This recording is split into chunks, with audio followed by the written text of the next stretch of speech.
Mark III version of BMW's 1 Series gets a new platform, a new drive layout and a cutting-edge range of engines.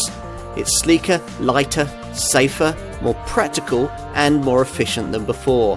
And the company reckons it's still the most rewarding steer in the compact premium hatch sector. Big claims for an important car. The switch from rear-driven to a front-driven powertrain might be the headline story here, but there's plenty else that's new with the engineering of this third-generation 1 Series design. The Bavarian maker's aim was to repackage this model to a more conventional formula, but deliver that in a very BMW kind of way. And that's essentially how this car has turned out. On the move, you get a grippy, confident sense of purpose that rivals can't quite match, with precise, accurate steering and an agile willingness to change direction. All of it aided by near-perfect weight distribution, a clever new ARB traction control system that more precisely meters out torque, and a new FAAR chassis that saves around 25 kilos of weight.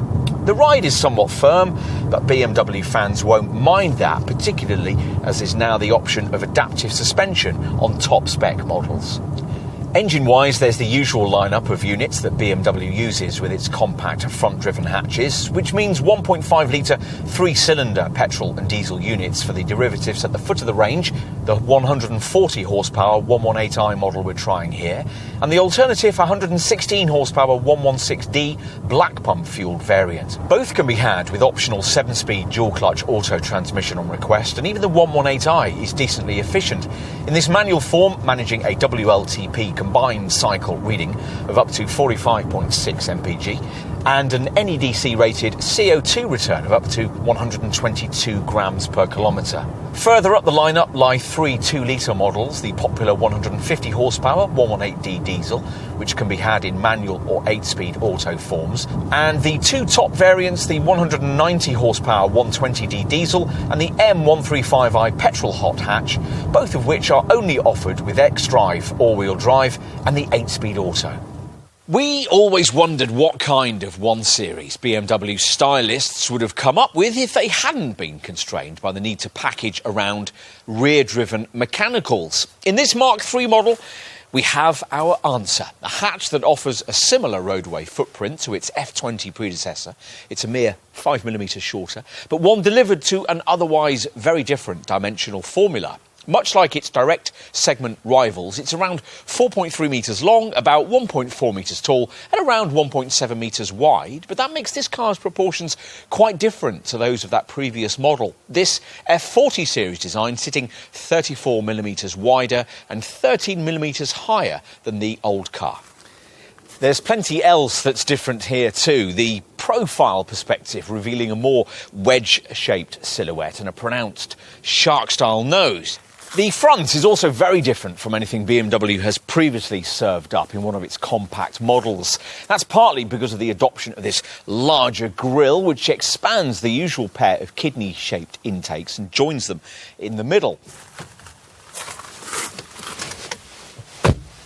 Up front, you're served up a premium slice of cabin architecture borrowed from the current G20 3 Series model, which means it's very nice indeed. Soft touch surfaces and the solid feel of all the fixtures and fittings is matched on plusher models by things like contrast stitching and these intricate extended lighting door panel strips. There's plenty of luxury segment technology too, particularly if you pay more for the Live Cockpit Professional package we have here, which matches a 10.25-inch virtual instrument binnacle screen with a classy centre dash iDrive monitor of the same size. There's some clever stuff incorporated into this extra cost setup, including what BMW calls an intelligent personal assistant, which is there to answer questions you can voice to the car as you drive it.